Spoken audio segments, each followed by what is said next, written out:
다시 오실 때까지 나는 이 길을 가리라. 좁은 문 좁은 길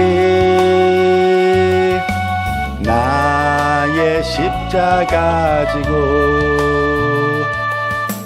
나의 가는 이 길 끝에서 나는 주님을 보리라. 영광의 내 주님 나를 맞아주시리. 주님 다시 오실 때까지 나는 일어나 달려가리라. 주의 영광 온 땅 덮을 때 나는 일어나 노래하리. 내 사모하는 주님 온 세상 부주시라. 내 사모하는 주님 영광의 왕이시라.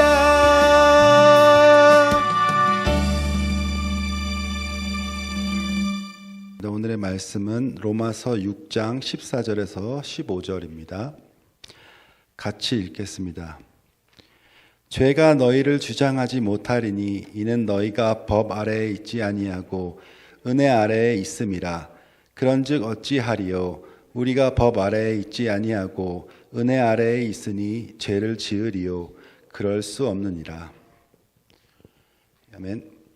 오늘의 말씀의 제목은 은혜의 법입니다. 얼마 전 제가 영화 한 편을 보았습니다. 1981년에 개봉한 전무송 안성기 주연의 불교 영화 만다라입니다.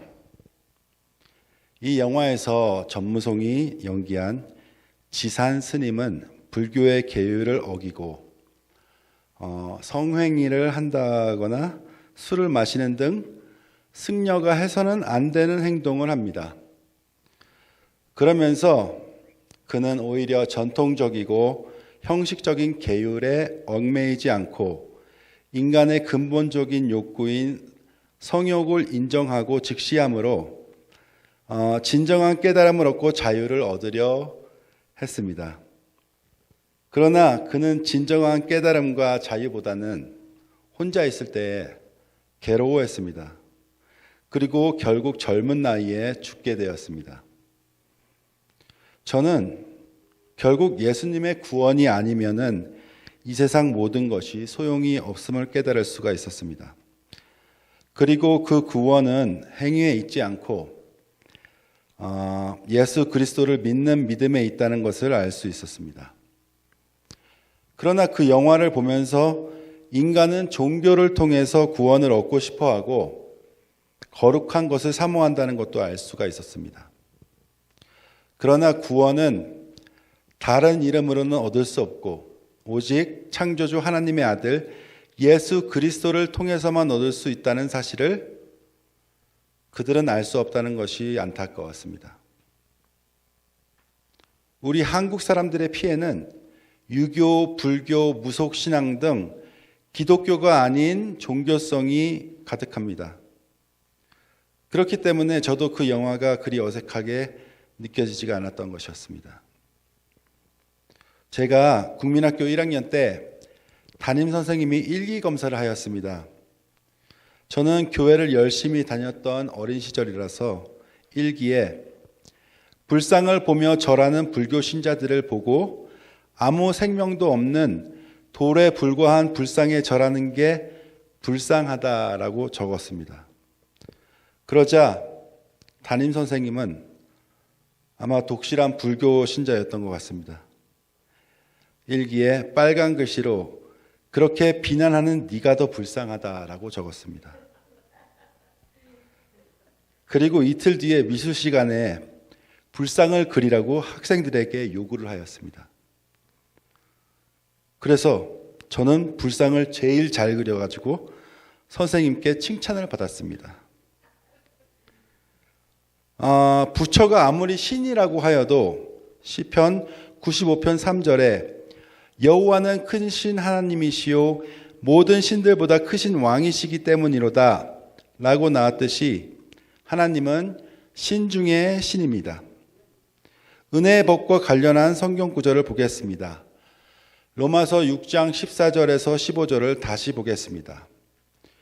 죄가 너희를 주장하지 못하리니 이는 너희가 법 아래에 있지 아니하고 은혜 아래에 있음이라.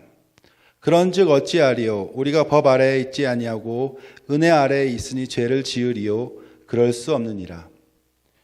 구약 시대에 율법이 있었다면 신약 시대에는 은혜의 법이 있습니다. 이 은혜의 법은 죄를 능가하는 것입니다. 로마서 8장 1절에서 2절을 보겠습니다. 그러므로 이제 그리스도 예수 안에 있는 자에게는 결코 정죄함이 없나니 이는 그리스도 예수 안에 있는 생명의 성령의 법이 죄와 사망의 법에서 너를 해방하였음이라. 은혜의 법과 성령의 법은 같은 의미로 사용될 수 있습니다. 앞에서 예시로 말한 스님이 이 은혜의 법과 성령의 법을 알았다면 그렇게 허무함을 느끼면서 괴로워하지 않았을 것입니다. 죄의 싹은 사망이지만 은혜의 법은 죄에서 해방시켜주기 때문입니다. 제가 우리 교회에서 치유 집회를 해주신 성철 목사님이 하시는 줌으로 하는 치유 모임에 몇 번 참여를 했습니다. 거기에 계신 모든 분들은 믿음을 강조하였습니다. 치유될 것이라는 믿음을 가지면 그리고 치유를 위해 기도를 하면 예수님께서 하나님께서 성령님께서 치유해 주신다고 믿고 있었습니다. 그리고 분명 치유는 일어난다고 믿고 있었습니다. 그런데 이 치유란 것이 은혜의 법과도 관련성이 있습니다. 치유란 것의 본질이 은혜와 같이 값없이 예수님의 일방적인 능력으로 이루어진다는 것입니다. 예수님께서 치유하시기 전에 우리에게 요구하시는 것은 이루어질 것이라는 믿음이었습니다. 그리고 병을 고치시면서 하시는 말씀이 너의 죄가 사함 받았다라는 것이었습니다. 그리고 너도 구원을 받았다는 것이었습니다. 죄가 사함을 받고 구원을 받았다는 것, 바로 은혜의 법 아니겠습니까? 그렇기 때문에 은혜의 법 아래에 있는 우리들은 반드시 치유도 받게 되어 있는 것입니다. 질병의 근원이 죄인 경우가 많습니다. 하지만 우리가 믿음으로 은혜의 법 안에 있을 때, 믿음으로 성령의 법 안에 있을 때 죄가 우리를 주장하지 못하므로 질병이 우리를 주장하지 못합니다. 우리는 믿음으로 죄도 물리치고 병도 물리칩니다. 아멘. 은혜의 법은 우리가 관계로 인한 고통도 해결해 주십니다. 관계가 망가짐으로 인한 트라우마 같은 정서적 고통도 해결받아야 합니다. 누군가를 용서할 수 없어서 받는 괴로움, 누군가에게 용서받을 수 없어서 받는 괴로움, 해결할 수 없는 과거로부터 오는 괴로움이 있다면 이것도 믿음으로 기도하십시오. 은혜를 부어주시는 하나님만이 이것들로부터 자유롭게 해주실 것입니다. 저도 그 줌 미팅을 통해서 아픈 귀가 치유됨을 경험했습니다. 저도 믿음으로 기도 부탁을 하였습니다. 그리고 일주일 뒤에 아팠던 오른쪽 귀가 치유가 되었습니다. 지금까지 은혜의 법 했는데 은혜의 법이 무엇일까요? 은혜는 하나님이 값없이 주신 핏값으로 우리의 죄가 사함을 받고 구원을 받아 하나님의 자녀가 된 것입니다. 이것은 우리의 노력이나 의지로서는 받을 수 없는 것이므로 은혜라고 하는 것입니다. 그렇다면 은혜가 법이라는 건 무엇입니까? 은혜가 법이 된다는 것은 우리 구원받은 자의 삶이 성령님이 통치하시는 새로운 원리대로 된다는 것입니다. 이 얼마나 놀라운 일입니까? 내가 나의 주인이라면 내가 아무리 잘났어도 그냥 뻔한 한 인간의 인생이 되는 것뿐입니다. 그러나 만물의 주인이시고 나를 만드신 창조주가 내 인생의 주인이라면 나는 안전하고 평화로울 수 있으며 언제나 새로운 생명의 열매가 맺힐 수 있다는 것입니다. 그런 삶을 성령님이 내 안에 들어와 하시고 있는 것입니다. 저는 언제나 할 말이 없습니다. 성령님이 언제나 제게 좋은 것을 공급해 주심으로 그 은혜의 법이 감사할 뿐입니다. 여러분도 그렇다면 어찌 하나님을 찬양하지 않고 수동적인 인생을 살 수가 있겠습니까? 더욱더 하나님을 아는 데 힘써야 하지 않겠습니까? 그런데 은혜의 법에 관한 나머지 말씀이 있습니다. 그것은 로마서 6장 15절에 나오는 말씀입니다. 그런즉 어찌하리요? 우리가 법 아래 있지 아니하고 은혜 아래에 있으니 죄를 지으리요? 그럴 수 없느니라 입니다. 우리가 은혜의 법을 이야기하면 싫어하는 무리들이 있습니다. 바로 예수님 시대의 율법주의자들이었던 바리새인과 또 사도 바울 시대의 유대교 그리스도인이었습니다. 이런 사람들이 은혜의 법을 싫어하는 이유는 하나님의 은혜도 있지만 자신의 노력, 즉 경건을 위한 자신들의 행위가 더해져야 한다는 논리입니다. 자신들은 율법을 지키기 위해 노력해왔고 은혜의 법은 이 노력들이 무가치하게 여겨지니 스스로 경건하다고 생각하는 바리새인과 유대교 그리스도인들의 교만을 건드리게 되는 것입니다. 그렇다고 이미 은혜의 법이 왔는데 이 은혜의 법을 무시하고 다시 율법으로 돌아간단 말입니까? 그건 피해야만 하는 논리입니다.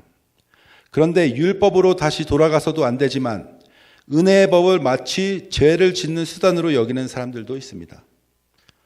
그 정도까지는 아니더라도 은혜의 법을 이야기하면서 죄를 지어도 괜찮다라고 생각하는 사람들도 있을 것입니다.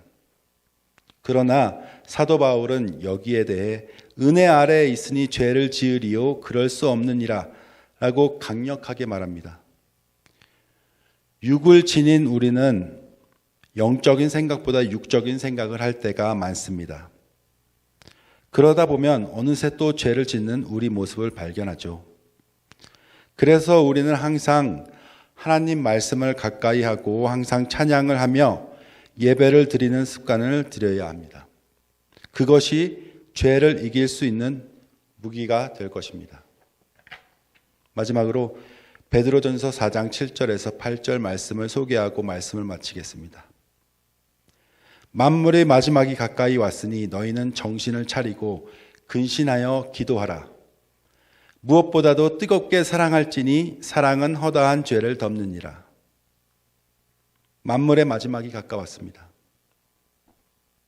세상을 보십시오. 어느 것 하나 온전한 것이 없습니다. 모두 막장을 향해 치닫고 있습니다. 이럴 때 우리는 정신을 차리고 근신하여 기도하는 일에 힘써야 할 것입니다. 그리고 은혜를 값없이 받은 우리가 그 은혜에 감사하여 서로를 뜨겁게 사랑하고 서로의 죄를 들추기보다 하나님의 긍휼하심을 생각하여 허다한 죄를 덮는 사랑을 하여야 할 것입니다. 아멘. 기도하겠습니다. 하나님 아버지 감사합니다. 오늘 은혜의 법이란 제목으로 말씀을 나누었습니다. 우리 모두 하나님의 은혜가 아니면 살 수 없는 존재가 되었습니다. 다른 육적인 것으로 이제 만족하지 못하고 오직 성령님의 통치하심으로만 인생의 의미를 느끼게 되었습니다. 이 마지막 때를 걸어가는 우리들에게 힘을 주시어서 걸려 넘어지지 않고 끝까지 견디어 영광스러운 모습으로 주님 맞이하는 저희들 되게 하여 주시옵소서. 감사드리며 이 모든 말씀 우리 주 예수 그리스도 이름으로 기도합니다. 아멘. 목마른 내 영혼 주가 이미 허락한 그 귀한 영생수 주여 갈망합니다. 그 약속 따라서 힘써 간구하오니 오 주여 내 기도 어서 들어주소서.